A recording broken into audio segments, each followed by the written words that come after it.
Siapa orang-orang berilmu yang sengsara hidupnya sekarang? Tolong alamatnya di mana? Sebutkan siapa namanya, di mana dia tinggal, dan tidak terangkat derajatnya. Yarfa'illahu alladhina amanu minkum walladzina utul ilma darajat. Allah pasti akan mengangkat derajatnya orang-orang beriman dan orang-orang berilmu di antara kalian beberapa derajat. Ini janji Allah, bukan janji caleg. Betul tidak? Ya Allah tabaraka wa ta'ala. Pasti janjinya Allah itu pasti benar. Siapa yang rajin salat tidak bercahaya wajahnya? Pasti bercahaya wajahnya. Kenapa di subuh hari Allah suruh bangun untuk salat subuh? Dan setiap orang sembahyang pasti berwudu dulu. Itu untuk kebaikan kita Allah tabaraka. Ya Allah ya Karim. Lihat wajah-wajah orang beriman dan berilmu di antara kita semua. Di dunia saja Allah perlihatkan kehebatannya. Apalagi nanti di akhirat kelak akan Allah muliakan dia bersama dengan Nabiullah Muhammad ibni Abdullah dan seluruh para nabi dan rasul yang dijadikan oleh Allah Subhanahu wa taala.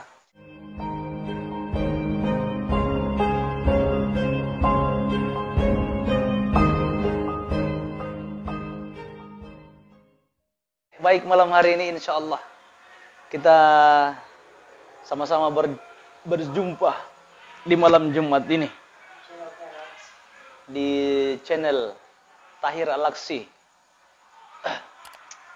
Luar biasa.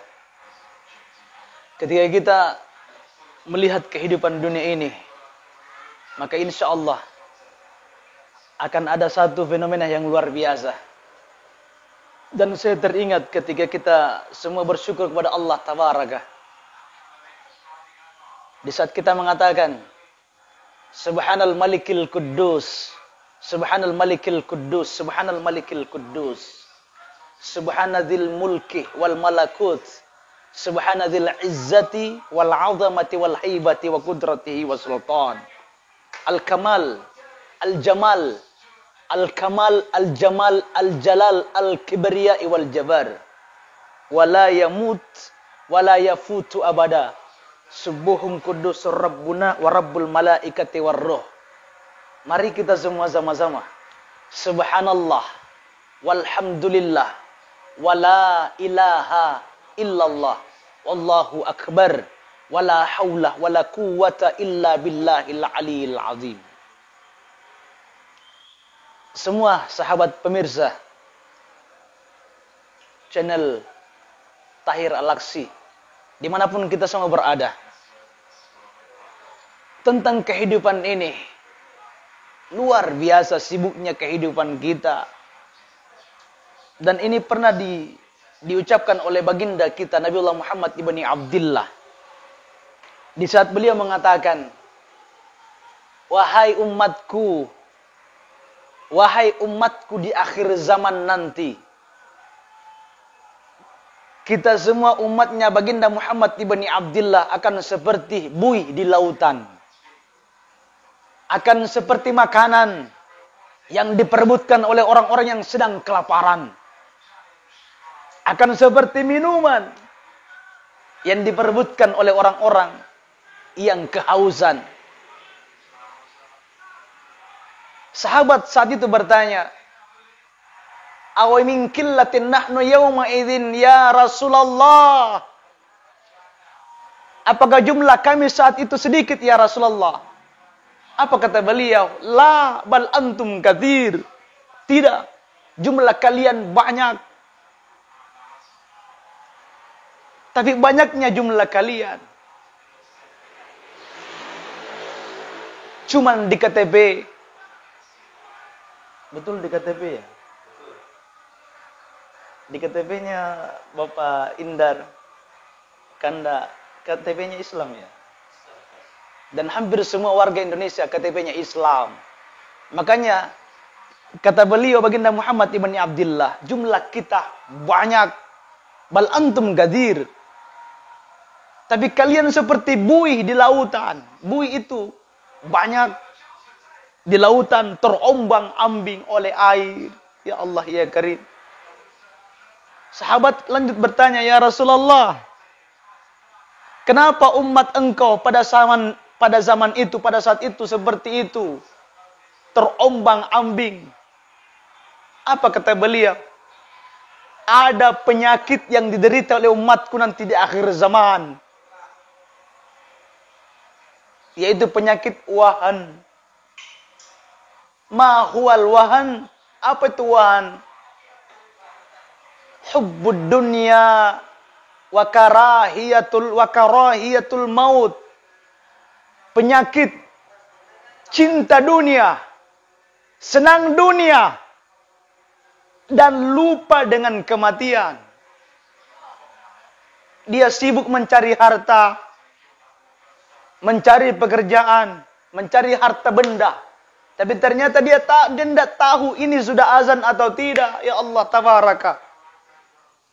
Dia lebih sibuk mencari dunia dan menganggap dunia ini akan kekal abadi, padahal tidak. Akan ada kematian yang menjemput kita. Dan itu telah Allah berfirman, Allah katakan di Qur'annya. Dan pasti janjinya Allah, pasti luar biasa dahsyat kebenarannya. Apa kata beliau? Apa kata Allah tabaraka? A'udzu billahi minasyaitonir rajim. Bismillahirrahmanirrahim. Aynama takunu yudrikkumul maut walau kuntum fi burujim musyayyada. Aynama takunu yudrikkumul maut. Dimanapun kalian semua berada, wahai hamba-hambaku, kata Allah. Aynama takunu yudrikkumul maut. Dimanapun kalian berada, pasti kematian akan menjemput kamu. Walau kuntum fi burujim musyayyada. Meskipun kalian berada di dalam peti besi sekalipun, kau kunci rapat-rapat. Dan ini sahabat semua, sahabat channel Al-Aqsi, Tahir Al-Aqsi, sebelum ayat ini turun, saat itu banyak orang bangsa Yahudi berbondong-bondong membuat peti besi. Dan setelah membuat peti besi, mereka semua masuk ke dalam peti besi itu, bersembunyi. Dan mereka tidak mau meninggalkan dunia ini. Ini asbabun nuzul dari ayat ini, Allah tabaraka wa ta'ala. Walau kuntum fi burujim musyayyada. Meskipun kalian di tempat yang bagaimanapun juga, pasti kematian menjemput kamu. Dan ini pernah diceritakan oleh Baginda Sulaiman alaihi salatu wassalam. Di saat Nabi Sulaiman dulu biasa begini. Ya, duduk begini bersama sahabatnya. Ya, datang tamu. Asing tamu itu, tidak pernah kelihatan di wajah sahabatnya. Para sahabat saat itu tidak langsung bertanya sama Nabi Sulaiman. Kapan baru bertanya? Setelah tamu itu pergi. Apa kata sahabat Nabiullah Sulaiman alaihi salatu wassalam? Wahai Nabiullah Sulaiman alaihi salatu wassalam, tadi itu tamu siapa yang datang?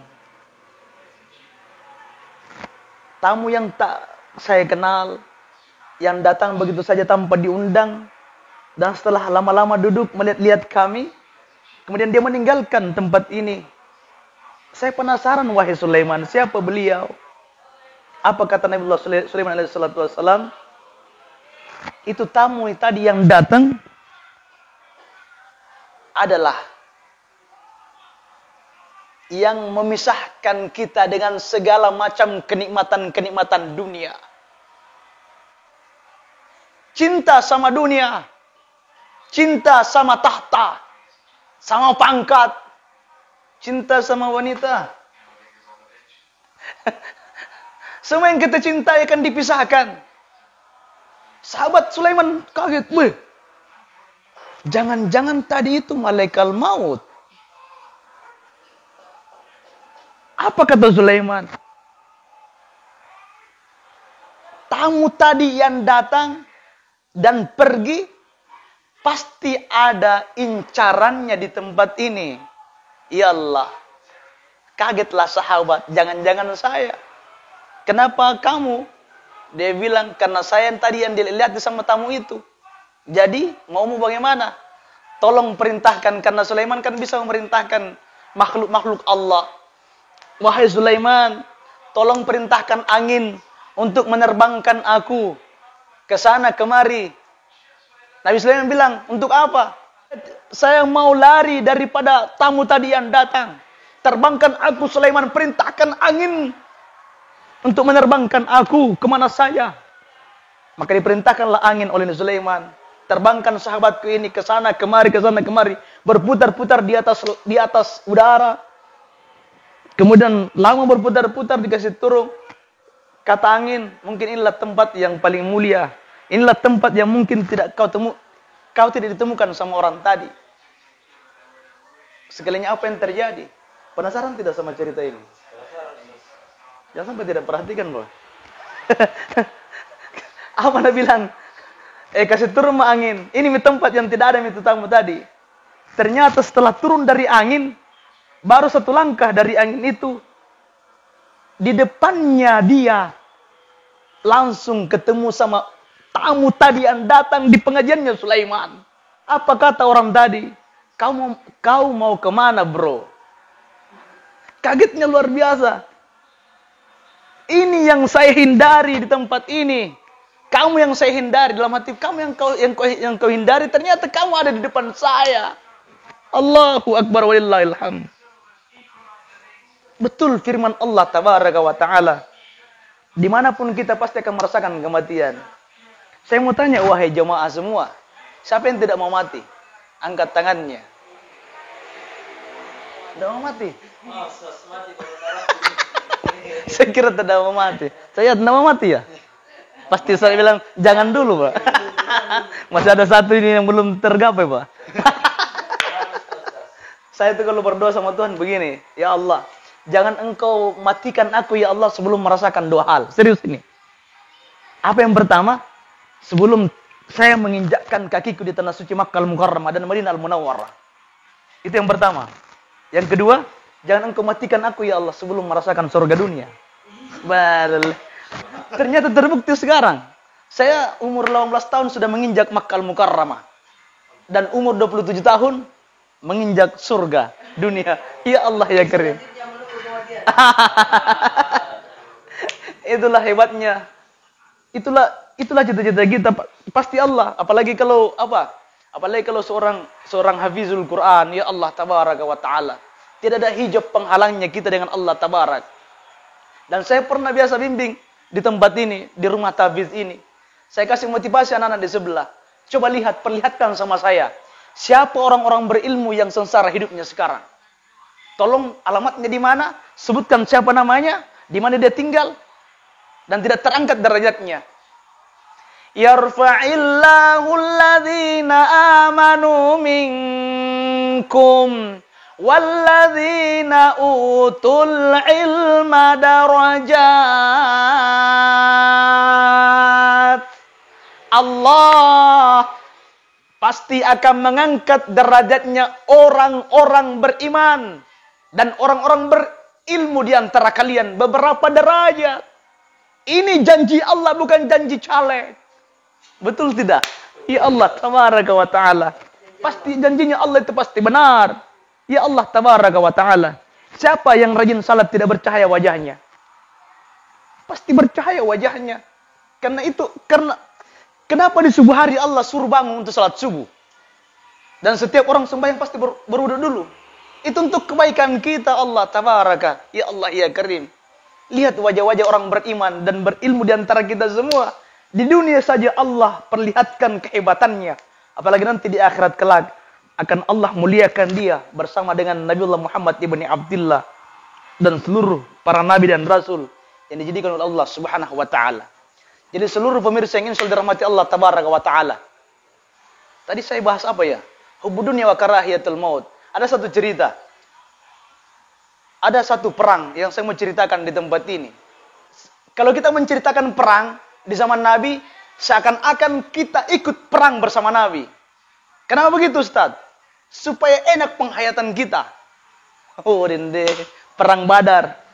Kalau perang Badar pasti semua mau ikut. Di Mau perang Badar. Jangan mentang-mentang karena kita menang, Pak. Enak saja. Kalau perang Uhud, tahu perang Uhud kita kalah. Kita kalah perang Uhud, Pak. Bahkan gigi Rasulullah patah saat itu, menurut sejarah. Mau ikut dia perang Uhud. Pamannya Nabi yang bernama. Tahu pamannya Nabi? Bahasa Arabnya 5. Wahid, itnani, salasa. Apa kalau 4? Arba. 5. Khamsa. Khamsa bin Abdul Muthalib. Gugur di medan perang dan dicabik-cabik perutnya oleh Hindun kayaknya itu. Yang dendam sama Hamzah bin Abdul Muthalib. Dicabik-cabik perutnya baru dimakan hatinya. Ya Allah ya Karim ya mujibat doa sa'ilin. Kita kalah saat itu. Kenapa kita kalah? Wahai seluruh yang hadir di tempat ini yang menatap ke arah kami, yang mendengarkan suara ini. Kenapa kita kalah? Karena kita melupakan janji-janji kita sama baginda Rasulullah Muhammad ibn Abdullah. Apa kata Rasulullah? Wahai sahabatku semua, yang saya sudah tugaskan untuk menjaga gunung Uhud para pasukan pemanah. Inilah olahraga yang paling dicinta Nabi, memanah. Ya Allah ya Karim ya mujibat doa sa'ilin. Para pasukan pemanah, dengarkan perintah saya. Jangan engkau pernah tinggalkan gunung Uhud. Apapun yang terjadi sebelum ada perintah dari aku, kata baginda Rasul. Tolong ingat perintah ini, kata baginda Rasul Muhammad ibn Abdullah. Tapi ternyata apa yang terjadi? Ya Allah ya Karim. Perang berlangsung, kita sudah hampir menang, sudah hampir mengibarkan bendera kemenangan. Saya tahu kisah ini karena saya dulu waktu SD senang mendengarkan siaran radio. Karena saya belum bisa beli televisi saat itu dong. Jadi radio yang kita dengar ada dulu sandiwara radio yang disiarkan oleh Radio Mitra Bantaeng dengan Radio Cempaka Asri Bulukumba. Apa judulnya sandiwaranya? Kisah Nabi dan para sahabatnya. Diceritakan segitu. Kalau bertempur ke Nabi, buat itu suara kuda. Dipukul turun. Seru sekali. Perang Badar, perang Uhud, perang Khandaq diceritakan di situ ya Allah tabaraka wa taala. Di waktu berperang baginda Rasulullah Muhammad sudah hampir kita menang saat itu. Ternyata yang namanya dunia, yang namanya manusia, tidak ada manusia yang sempurna, Pak. Bagaimana? Semangat tidak? Karena setan datang di antara kita. Baru setan itu 2. Ada dari golongan jin dan ada dari golongan kita. Ya Allah ya Karim yang mujibat doa sa'ilin. Pasukan pemanah yang ditugaskan oleh baginda Muhammad ibn Abdullah di Gunung Uhud. Jangan tinggalkan Gunung Uhud apapun yang terjadi. Ternyata terlena dengan harta rampasan perang. Dia melihat, wih banyaknya ini harta. Kita sudah hampir menang, bro. Dia sudah lupa dengan nasihatnya baginda Muhammad ibn Abdullah. Kenapa lupa dengan perintah Nabi? Karena sahabat yang berjaga di perang Uhud itu, di Gunung Uhud, ternyata kena penyakit hubbud dunia, cinta dunia. Harta rampasan itu dunia. Tidak ingat lagi dengan perintah baginda Rasulullah Muhammad ibn Abdullah. Dan kita berdoa semoga tidak ada sahabatnya Nabi seperti ini di dunia seperti sekarang ini. Ditinggalkanlah Gunung Uhud itu. Mereka sibuk mencari dunia, mencari harta rampasan perang. Melihat situasi seperti itu, kaum kafir dari suku Quraisy melihat, wah, ini kesempatan memukul mundur pasukan Rasulullah Muhammad ibn Abdullah. Dan terjadilah, dipukul mundurlah kita saat itu dengan satu kesalahan besar, melupakan perintahnya Muhammad ibn Abdullah karena kita lebih cinta dunia daripada mendengarkan perintah baginda Muhammad Rasulullah ibn Abdullah. Kita kalah, kita harus akui dong. Kita kalah. Dan berapa yang syahid saat itu? Dan itu nih, orang harus ke tanah suci. Ustaz Tahir ya, pernah ke tanah suci ya? Umrah. Lihat tanahnya Uhud. Tanahnya Uhud itu merah. Bukan bilang ada darah yang belum kering, tidak. Memang tanahnya Uhud itu sudah merah. Sudah bercampur darahnya syuhada dengan tanah saat itu. Survei membuktikan. Kalau tidak percaya silahkan ke sana, bro. Di depan Gunung Uhud itu ada para syuhada kuburannya. Dan saya bayangkan bahwa di sini dulu dong, bagaimana kaum kafir dengan baginda Rasulullah Muhammad ibn Abdullah bertempur. Sekarang ternyata satu catatan. Sebelum saya akhiri saya punya tausiah malam hari ini. Ternyata di saat sahabat pernah curhat sama Nabi, apa kata sahabat?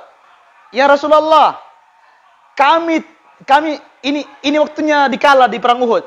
Kami baru saja pulang dari perang yang paling susah dan paling berat. Ini pun Nabi tahu pasti kamu juga kadang-kadang ya. Ini yang paling susah dan paling berat ya Rasulullah. Kita bertumpahkan darah. Berapa syuhada yang meninggal di Gunung Uhud dan kita kalah saat itu. Inilah perang yang paling berat dan yang luar biasa lelahnya kita. Apa kata Muhammad ibn Abdullah Nabi kita? Sesungguhnya perang ini Uhud, Badar, Khandaq itu perang yang tidak ada apa-apanya. Ada satu perang yang luar biasa, yang lebih berat dari itu. Yakni apa? Apa? Tahu? Ustaz Tahir, perang apa? Perang menahan nafsu. Nafsu apa ini? Nafsu makan kalau puasa. nafsu wanita. Iya ada tuh di situ nafsu yang bukan halal untuknya. Kalau halal boleh ya? Menjadi pahala kalau itu deh. Ya Allah ya Karim, begitu hebatnya. Itulah perang yang luar biasa, menahan hawa nafsu. Bukan Adam nafsu. Dari itu Adam nafsu, tapi hawa nafsu. Berarti yang kadang membuat bernama nafsu adalah hawa, Pak.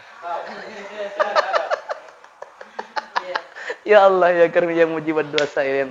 Oke, saya kira insyaallah saya mau supaya yang menonton ini supaya jangan lupa di like dan di komen ya, di komen Allah tabarak dan subscribe gitulah. Subscribe gitulah. Allah tabaraka wa taala. Kita berjumpa di lain kesempatan. Mohon maaf lahir dan batin.